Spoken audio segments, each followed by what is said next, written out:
multi-fairness and class imbalance. Thank you, Ricardo.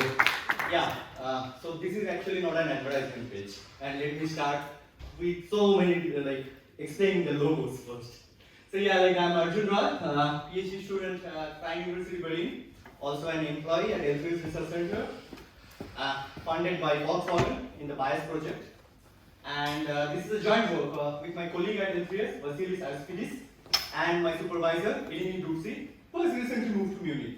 So to the University of Bundeswehr, that's why so many logos. Okay. So yeah, this is the outline of today's talk. As Ricardo has already announced, the title of the talk is multi-fairness under class imbalance. And first, in this talk, we will see what multi-fairness is and what it has to do under class imbalance, and what are the problems that we find in that particular field, and what are the existing methods we're doing, and then why it is not doing well, and then how we solve it, and then we also implement our solution, and how we then compare with the existing baselines, how our implementation basically works, and finally we will conclude what we can take from this. Okay, so we all already know, because this is machine learning, we want an accurate model. An accurate model means a model which is predicting pretty well on a given data. But if the model is doing some predictions for humans, let's say, and especially if the data has some sensitive features, some protected attribute like gender, which can divide the data itself into demographic groups, let's say male and female, then a model has to observe some fairness criteria to be called a bias-free model. That is, it has to have equal predictions for all such demographic groups. Okay? And there are different ways of measuring this notion called fairness, basically. And in this work, basically, we follow this particular measure, which is coined as disparate mistreatment. And this actually ensures that predictions or the difference of absolute error of predictions for all the demographic groups in both positive and negative class are as much as possible close to zero as possible. So yeah, this actually the way it measures the absolute difference in error for the different demographic groups in both the classes. Okay, and we'll see why it's important, because we'll talk about class imbalance, right? So what is the class imbalance? In a given data set, if we have let's say a distribution of let's consider this binary problem of positive and negative classes, and if the data set has a distribution of more number of instances of the particular minority class or the negative class compared to the positive class or the minority class or the positive class or the majority class or the negative class, then we say there exists an imbalance of class in the data set itself. And it has been seen in studies that this kind of imbalances actually impacts or has a further elevated effect within the minority class itself. Within the minority class, it has been observed that between the demographic group there exists further intra-class imbalances. That is, the presence of some protected group is far lesser compared to the presence of a non-protected group. For example, say females have much lesser presence in this positive class. If you see, there are only 2 instances which are female, and there are 5 instances which are male in the positive class. So this kind of imbalances also exist. Now in this this work actually also talks about multi-fairness or multi-dimensions of fairness. So what do you mean by that? What we wanted to say is basically when we talk about fairness in machine learning, we generally consider only one single protected attribute, or fairness with respect to only one particular dimension. But humans in general have many different identities, which can be actually identified by our race, our gender, our age, religion, and whatever. So all these attributes has to be protected. And basically, what I'm trying to say is that a machine learning model, it can be called a truly fair machine learning model only if it is actually protecting all such protected features underlying in the given data, right? So yeah, and we see that like we further actually investigate the common data sets that are being used in the machine learning fairness level studies. And we have seen that, like, first of all, like as already reported by the existing studies, that like these data sets are imbalanced in terms of class, and also have imbalances with respect to protected attributes. But like we also see, like different protected attributes have different kind of imbalances within the minority class itself. So each of the protected attributes requires a different kind of attention to be preserved, right? Or like to make it bias free. So yeah, now going to the problem formulation, intersectional fairness, or like what do you say, like subgroups formed by intersections of many different demographic groups, and like ensuring fairness with respect to all such subgroups is considered in terms of law as well as in terms of machine learning also the best way to go, the best way to move, or like to ensure fairness. But this actually has a very big problem because what do you say, like arguably, like every individual can be categorized into a different subgroup itself within the data if we can like mine lots and lots of protected attributes within the data set itself. And even if we don't go such extreme case, if we see that like within this real world data, again like adult, which is actually a census data of the US income, we see like considering just like 3 protected attributes, that is like race, age, and gender, we find like a subgroup which is black young female, which have only 9 positive instances within a data set of almost 50,000 instances, right? So although like that is like an ideal case, but that is not so practical. A more practical way is like to deal multi-fairness problem is with this notions of multi-group fairness.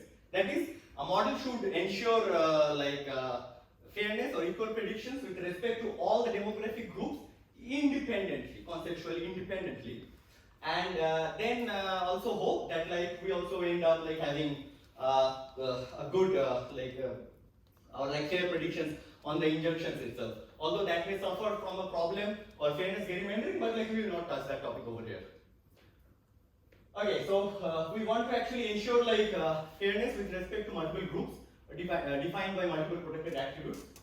And what the existing works was actually doing, it didn't consider like ground truth while measuring fairness or multi-group fairness. It was not considering ground truth of the data itself. And that's because like we already have discussed, like this kind of data sets also already suffers from the problem of class imbalance, and within the also like within the class, minority class and inter-class imbalance with respect to different demographic groups. So considering the ground truth over here is very essential. So in order to like address such problem, first of all, like we introduce a fairness notion, a new fairness notion, which we coin as like multi-max mistreatment, as it is like developed on the idea of disparate mistreatment. You see, like over here, what we are trying to actually achieve is like we're trying to achieve like the maximum, or like we're trying to figure out like the maximum discrimination with respect to any protected attribute in any class. That is like the first max actually ensures that like the discrimination or measures discrimination with respect to any class, and the outer max actually ensures discrimination with measures discrimination with respect to all the protected attributes. And what we want to achieve is basically we want to achieve that like a classifier should observe a given threshold with respect to any protected group or any given class. That is like a maximum mistreatment with respect to all protected attribute and with respect to like all classes should be under a given threshold or allowable fairness threshold. And as because like we are taking max, we like this can be proven as well mathematically, like that it will actually upper bound discrimination with respect to all the groups. Okay, so our goal was basically to develop a classifier which observes the MMM fairness, right? And we wanted to actually ensure high performance, that is predictive performance with respect to all the demographic groups, even the underrepresented demographic groups within the minority class itself. So in order to do so, first of all, we identified, okay, any fairness-aware machine learning model already has these two objectives. That is, it has to be fair and it has to be accurate, because it's a machine learning model after all. But we also identified that in some addition to them, we also need to have this objective of balanced performance. That is similar error rates across all the classes.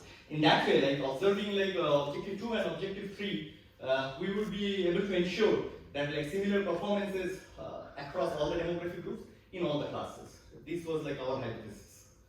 Yeah. And in order to do so, we first proposed a model which is based on adder boost. Basically, everything stays similar as adder boost, training weak learners, ensembling weak learners, boosted weak learners to make a strong learner.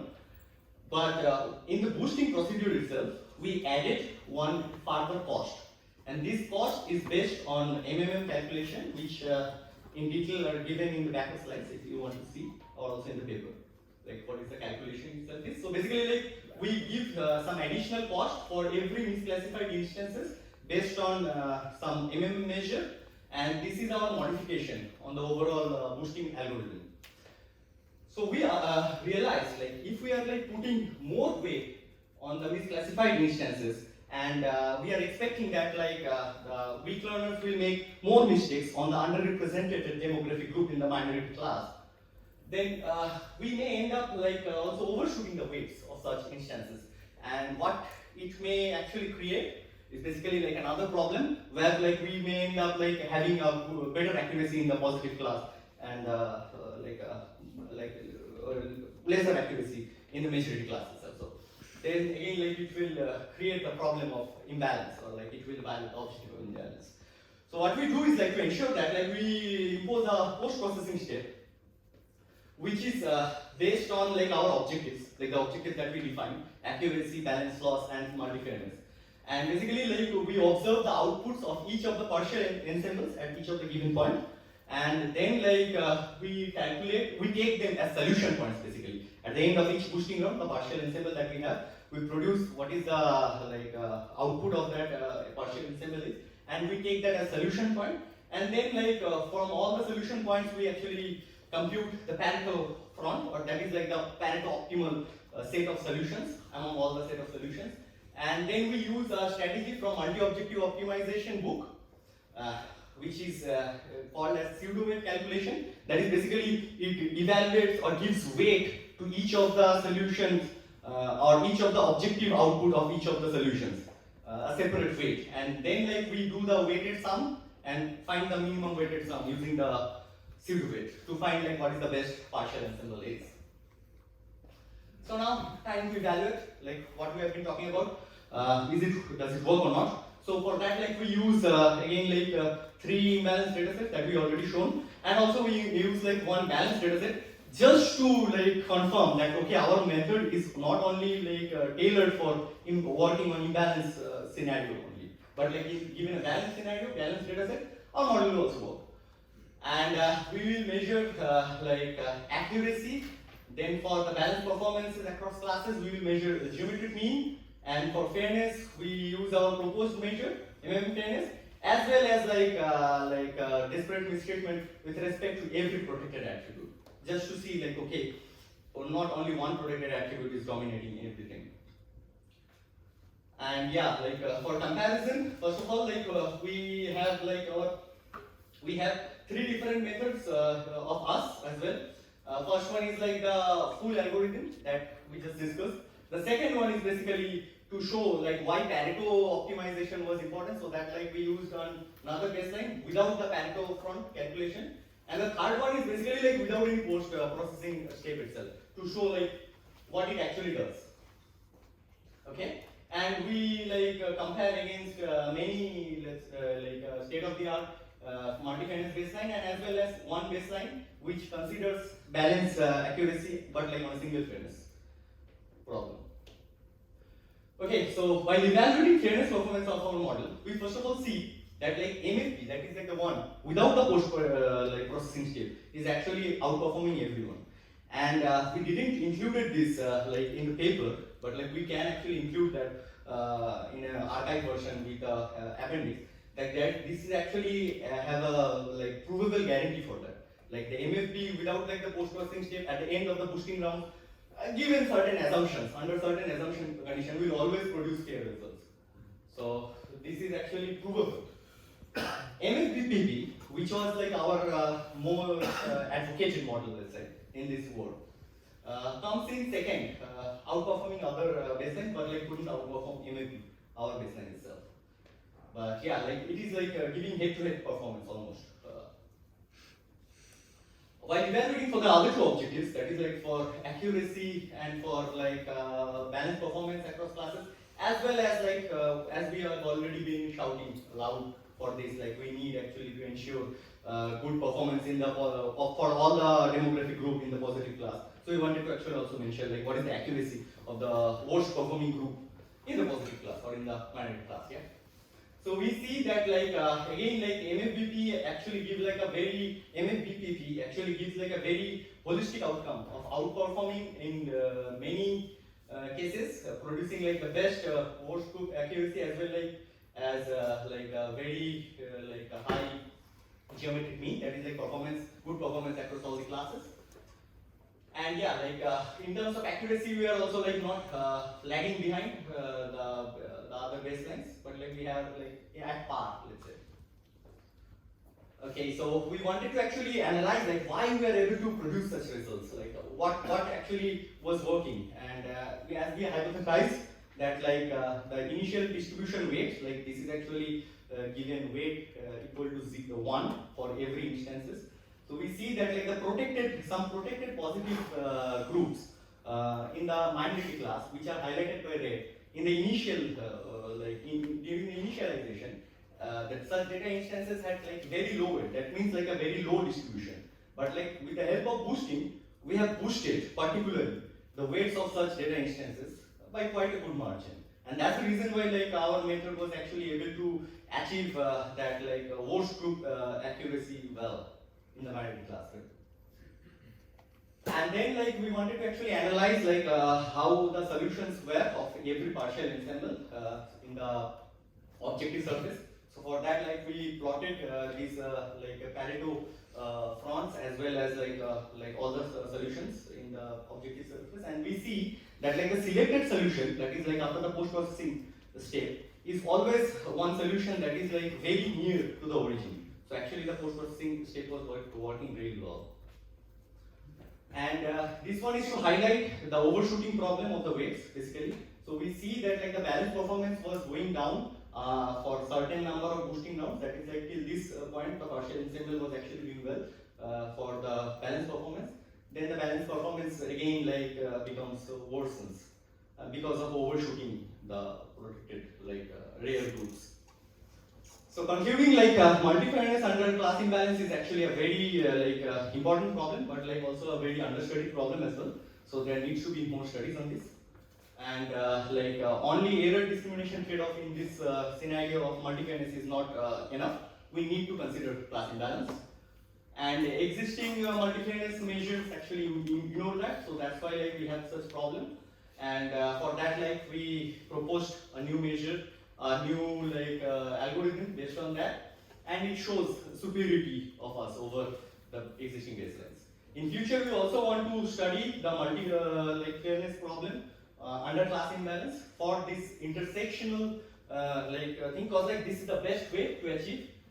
But like still we somehow have to figure out like how we handle the data scarcity problem, and like also the multi-group problem under more challenging like multi-class multi-level setup.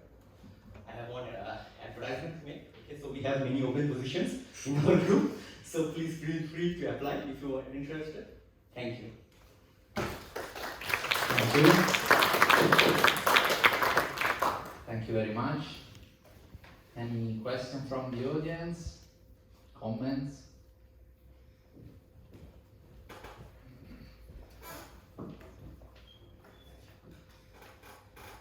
Thank you very much for the very interesting presentation. I have a couple of questions. Could you go again about how do you define this threshold mu at the end? This one? Yeah.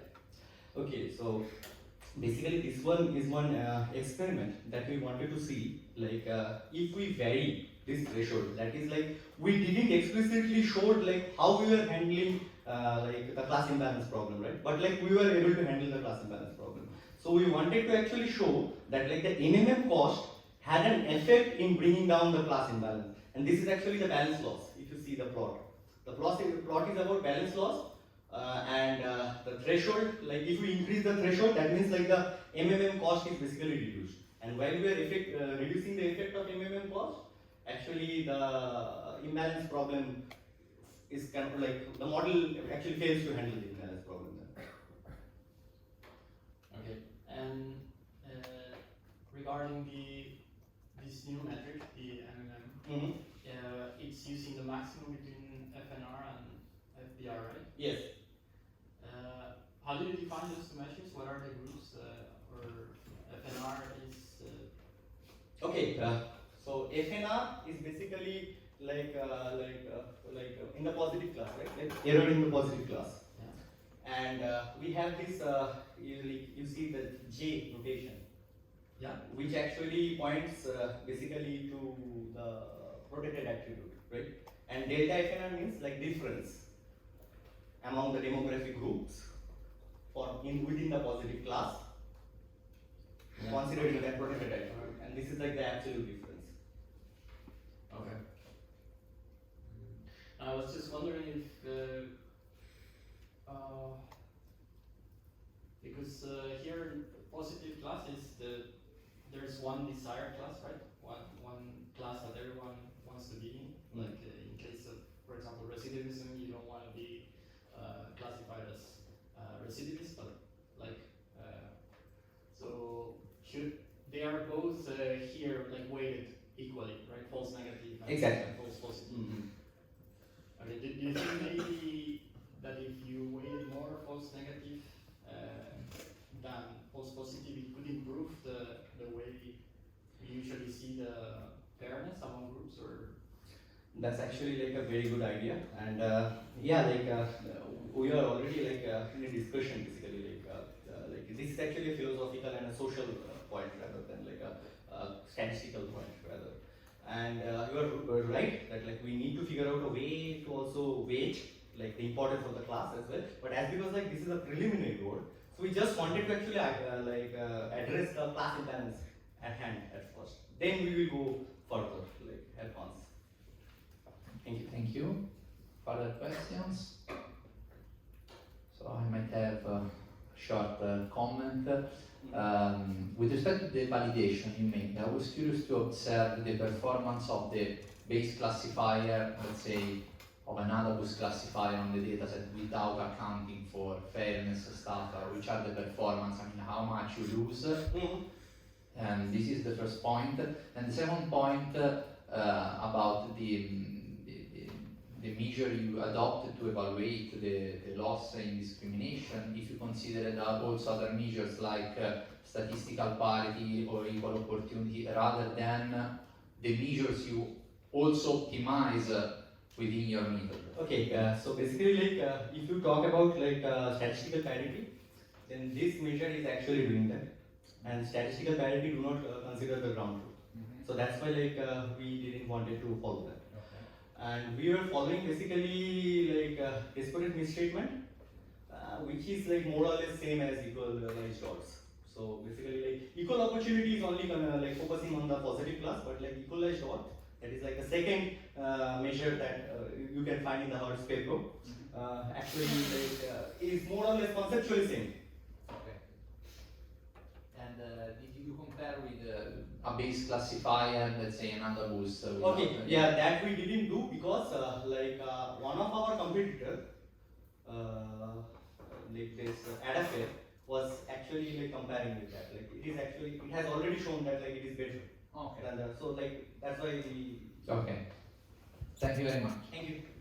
Any last question? Probably yes. Thanks. thanks. So one quick question is, you mentioned earlier that, for example, an instance may fall under different subgroups, right, like race and et cetera. So how does your method account for that, or can you talk a little bit about it? Sorry, I don't get it. Yeah, so you mentioned that, for example, an instance can fall under different subgroups, right? An instance will fall actually under like one particular subgroup, but can fall under different groups. Like there is like a difference between intersectional fairness and multi-group fairness, basically. So over here we are actually following multi-group fairness because we already argued like this is a more practical approach to go, because intersectional fairness will have the problem of data scarcity, which we have to address in the future, because like this is the best way to actually ensure fairness or what is actually like even available in the legal as well as in the social articles. Like this is actually the one that everybody wants to achieve, but like this has this problem of data scarcity. So multi-group membership is mutually exclusive. Yeah, like group membership, we consider like if you see in the formulation itself, like we are considering every group membership separately, and we are actually trying to measure like what is the maximum out of all the group memberships. Right? Okay, let's thank the speaker again.